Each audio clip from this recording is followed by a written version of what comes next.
परमात्मा राधा कृष्ण का ध्यान करने से जीवन पवित्र होता है।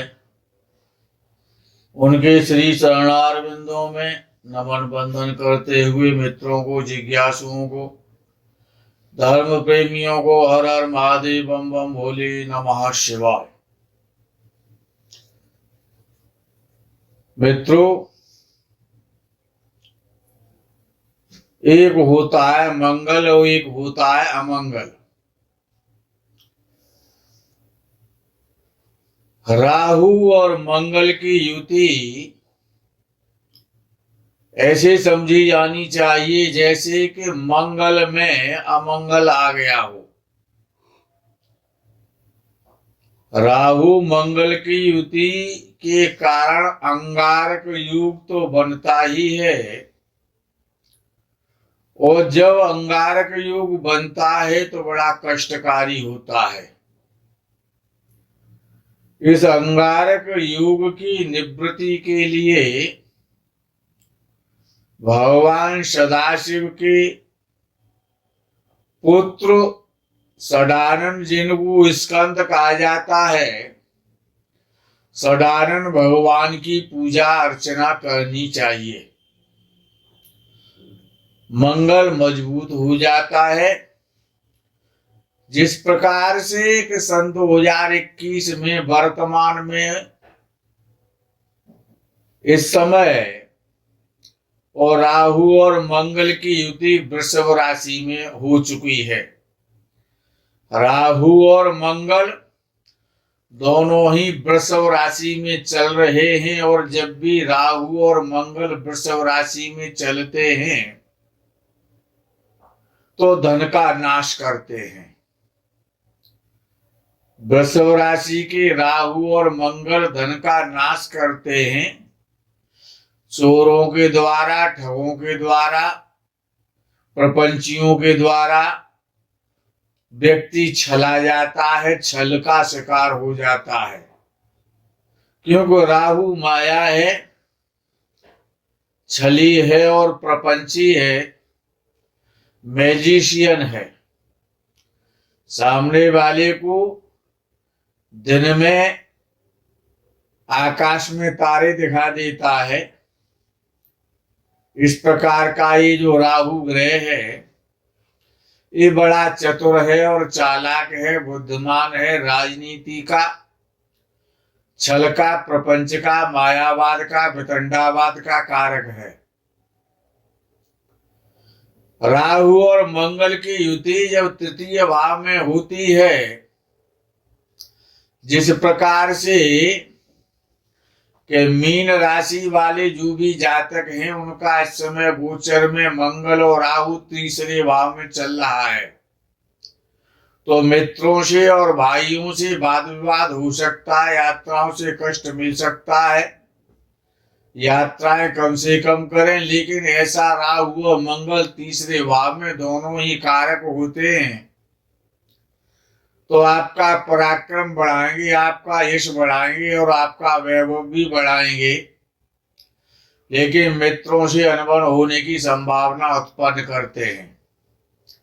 यदि युति षष्ठ भाव में होती है तो जातक अजात शत्रु होता है, उसके समस्त शत्रुओं को नष्ट करने वाला ये योग है। लेकिन व्यक्ति ऋण से पीड़ित होता है, ऋणी रहता है। वर्तमान में राहु और मंगल की युति ऋण की चिंता देगी, धन से परेशानियां आएंगी, धन की हानि होगी। समाज में अपने सम्मान का विशेष ध्यान रखें, नहीं अन्यथा समाज की भी हानि हो सकती है। समाज से भी आपको अपयश की प्राप्त हो सकता है। जब ये युति जिनकी राशि के द्वारा अष्टम भाव में हो रही है तो उनको यात्राएं कम से कम करनी चाहिए। एक्सीडेंट का योग बनेगा, वाहन दुर्घटना का योग बनेगा, शरीर कष्ट का योग बनेगा और धन नाश का योग बनेगा। परिवार में क्लेश का वातावरण रहेगा, आपका मन अप्रसन्न रहेगा, चिंताएं रहेंगी, रात्रि को नींद नहीं आएगी। द्वादश भाव में यदि ये युति हो रही है जिस प्रकार से कि मिथुन राशि वाले लोग हैं, तो उनको रात्रि में नींद कम आएगी, चिंताएं ज्यादा व्याप्त हो जाएंगी, समस्त प्रकार के सुखों में बाधाएं उत्पन्न होने लग जाएंगी, विदेश यात्रा का योग बनेगा, परिश्रम ज्यादा करना पड़ेगा। तो ये राहु मंगल की युति बड़ा कष्टकारी है, मंगल के भवन में अमंगलकारी है। इसका आपको विशेष ध्यान रखना है मित्रों। ये नवमेश जो ग्रह होता है, जो नवमाधीश बनता है, तो विद्वानों ने कहा है कि नवमेश मंत्री होता है, किंतु पंचमेश विशिष्ट मंत्री कहलाता है। दोनों ही मंत्रित्व देते हैं, मंत्रणा के कारक हैं। नवम भाव का स्वामी और पंचम भाव का स्वामी। नवम भाव से पंचम भाव ज्यादा मंत्रणा के लिए, एडवाइज के लिए ज्यादा विशिष्ट माना गया है। तो जब इन दोनों में परस्पर संबंध हो जाता है, नवमेश और पंचमेश का आपस में एक दूसरे का संबंध बन जाता है, तो व्यक्ति बहुत बड़ा धनवान होता है, शस्त्री होता है, कीर्तिशाली होता है और राजा के समान वैभवशाली होता है। नवमेश और पंचमेश, और ये अर्थात ये दोनों ग्रह कहीं भी किसी भी भाव में, विद्वानों ने ये कहा कि कहीं भी और किसी भी भाव में नवम भाव के स्वामी की और पंचम भाव के स्वामी की जब युति हो जाती है या परस्पर एक दूसरे से सप्तम भाव में बैठ जाते हैं, तो राजवंश में उत्पन्न व्यक्ति निश्चय रूप से राजा होता है। ये चतुर्थेश चतुर्थ भाव का स्वामी और दशमेश दशम भाव का स्वामी। चतुर्थेश चतुर्थ भाव का स्वामी दशम भाव में बैठ जाए और दशम भाव का स्वामी दशमेश यदि चतुर्थ भाव में बैठ जाता है, अर्थात इनका व्यक्तिय योग बन जाता है, व्यक्तिय संबंध हो जाता है, तो निश्चित रूप से व्यक्ति को बहुत सुख मिलता है और जीवन के समस्त सुखों की प्राप्ति हो जाती है। पंचम स्थान का स्वामी, दशम स्थान और चतुर्थ स्थान और लगन के स्वामी, पंचम दशम चतुर्थ और लगन के स्वामी यदि नव भाव के स्वामी से युक्त हो जाए या संयुक्त हो जाए या आपस में दृष्टि का संबंध हो जाए, किसी प्रकार से इनका नव भाव के स्वामी से जब संबंध हो जाता है, तो जातक दिग दिगांत पर्यंत यश और कीर्ति, हाथी घोड़ों से युक्त, भूमि भवन बाल से संयुक्त होता है। मित्रों, इसके साथ साथ आपको आदत पड़ गई है अच्छा अच्छा सुनने की। थोड़ा सा बुरा भी सुन लिया जाए तो उसमें कोई हानि नहीं है, क्योंकि कड़वी जो दवा होती है वो रोगों को ठीक करने वाली होती है। तो कहते हैं कि उच्च का ग्रह बहुत अच्छा होता है, सुफल देने वाला होता है, और वस्तुतः वो ग्रह उच्च का है और किसी भी पापक ग्रह से जब वो ग्रह नहीं देखा जा रहा है, तो विद्वानों ने कहा है कि जो उच्च का ग्रह होता है अंशों में भी वो उच्च होता है, राशि में भी वो उच्च होता है, तो निश्चित रूप से 100% उसका पापत्व शून्य हो जाता है। शुभ ग्रह में 100% शुभता आ जाती है। यदि पापक ग्रह कोई उच्च का हो रहा है तो उसका पापत्व तो 0 हो जाता है, शून्य हो जाता है, अर्थात उसमें पापत्व तो नहीं रहता, वो अपना शुभ प्रभाव देने लगता है। यदि पापक ग्रह भी या क्रू ग्रह भी जब उच्च राशि का हो जाता है, इसलिए सर्वोत्तम जो ग्रह माना जाता है, कुंडली में अंशों के माध्यम से भी उसको देखना है, भाव के माध्यम से भी देखना है, और किसी पापक ग्रह की उस पर दृष्टि नहीं होनी चाहिए। यदि पापक ग्रह उच्च राशि का हो जाता है तो वो शुभ फल देने लगता है, उसका पापत्व तो नष्ट हो जाता है। और शुभ ग्रह जब उच्च का होता है तो उसमें 100% वो शुभ फल देता है। इसी प्रकार से उच्च राशि के बाद में आता है मूल त्रिकोण राशि, स्व त्रिकोणस्थ राशि। जो मूल त्रिकोण राशियां होती हैं, हर ग्रह की कोई न कोई राशि मूल त्रिकोण राशि है। कोई कोई ग्रह इस प्रकार के हैं कि वो उनकी उच्च राशि भी होती है और मूल त्रिकोण राशि भी होती है। कोई ग्रह इस प्रकार का भी है वो उसमें स्वराशि का भी होता है और मूल त्रिकोण राशि का भी होता है। तो जो भी ग्रह अपनी मूल त्रिकोण राशि में होता है, यदि शुभ ग्रह है तो उसमें 75% शुभता रहती है और उसमें 25% अशुभता आ जाती है। मूल त्रिकोण राशि वाले ग्रह में उसमें इतना दोष आ जाता है।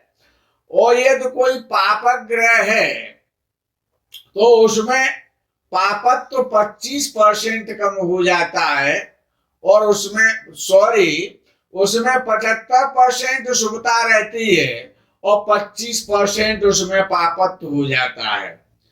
जो ग्रह अपनी राशि में स्थित होते हैं, अपने भाव में स्थित होते हैं, ऐसे ग्रहों में यदि कोई शुभ ग्रह अपनी स्वराशि में बैठा हुआ है तो उसमें 50% शुभता होती है और पापक ग्रह में 50% पापत्व बना रहता है, यानी 50-50 हो जाता है ग्रह। जब वो ग्रह अपनी स्वराशि में होता है फिर भी अच्छा फल देता है, लेकिन उच्च के समान फल नहीं दे पाता है। जब कोई ग्रह मित्र राशि में होता है तो उस शुभ ग्रह में शुभत्व 25% होता है और पापक ग्रह में पापत्व 75% होता है। यहाँ पर विपरीत हो रहा है कि जब कोई भी ग्रह शुभ ग्रह है तो उसमें 25% शुभता रहती है और ये पापक ग्रह है तो उसमें 75% पापत्व होता है, यदि ग्रह मित्र राशि में होता है तब। जब ग्रह शत्रु राशि में होता है, जब ये फलादेश में उसको समझने के लिए कि किस ग्रह की दशा चल रही है, गोचर में कौन सा ग्रह कैसा चल रहा है, उसको आप इस प्रतिशत के माध्यम से जान सकते हैं। जब कोई ग्रह अपनी शत्रु राशि में होता है, शुभ ग्रह यदि शत्रु राशि में है तो उसमें केवल 12.5% शुभता बचती है और पापक ग्रह का पापत्व 85% हो जाता है। यदि पापक ग्रह अपने शत्रु राशि में जब बैठता है तो उसमें पापत्व 85% होता है और जब शुभ ग्रह अपनी शत्रु राशि में बैठता है तो उसमें शुभता 12.5% बच जाती है। जब कोई मित्रो ग्रह नीच राशि का होता है तो उसमें शुभ ग्रह है तो उसमें केवल 6.25% शुभता बचती है, 6.25% उसमें शुभता रहती है। यदि पापक ग्रह यदि नीच राशि का हो जाता है, कोई भी पापक ग्रह या क्रूर ग्रह, तो उसमें 93.75% वो अशुभ हो जाता है, उसमें पापत्व आ जाता है। नीच राशि का ग्रह बहुत खराब हो जाता है और सबसे खराब ग्रह विद्वानों ने जो माना है वो अस्त माना है। जब कोई ग्रह सूर्य के साथ बैठा होता है, सूर्य के अंश या डिग्री, और जो बैठा हुआ ग्रह युति बना करके उसकी युति या डिग्री सूर्य की डिग्री के लगभग 1 या 2 डिग्री आगे पीछे होती है या दोनों की डिग्री समान होती है सूर्य और बैठे हुए साथ में ग्रह की, तो शुभ ग्रह में शुभता शून्य हो जाती है, उसमें कोई शुभता नहीं बचती है। यदि बृहस्पति ऐसा जो सबसे शुभ ग्रह है, यदि वो भी सूर्य के साथ बैठा हुआ है और वो अस्त है तो उसकी शुभता, उसका शुभ फल देने की जो सामर्थ्य है वो शून्य हो जाएगी, 0 हो जाएगी। और पापक ग्रह यदि सूर्य के साथ बैठा है और वो अस्त है तो उसका पापक तो 100% हो जाता है। वो 100% गलत फल देने लग जाता है और अशुभ फल देने लग जाता है। शुभ ग्रह की अपने स्वभावानुसार फल देने की क्षमता उसकी उच्च राशि में सर्वाधिक होती है।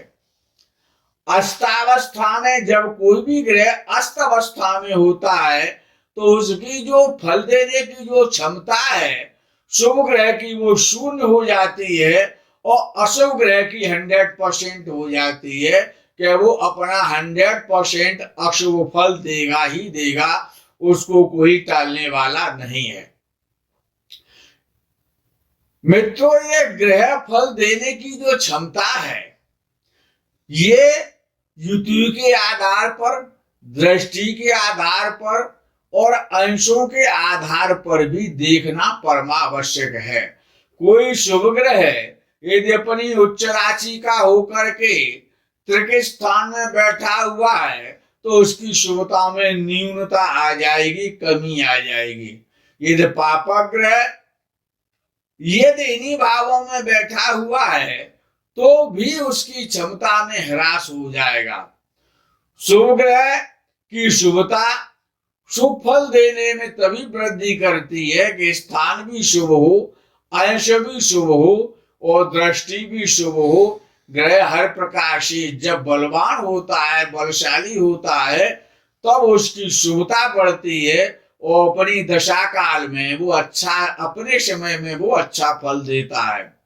तो शुभत्व जानने के लिए और अशुभत्व जानने के लिए ये परसेंट के आधार पर जो आपको विद्वानों के मतानुसार, कथानुसार फल बताया गया है, अपनी कुंडली देखते समय इनका विशेष ध्यान रखना चाहिए।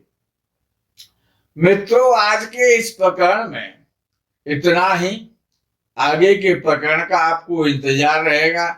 तब तक के लिए हर हर महादेव, बम बम भोले नमः शिवाय। जय गौ माता की।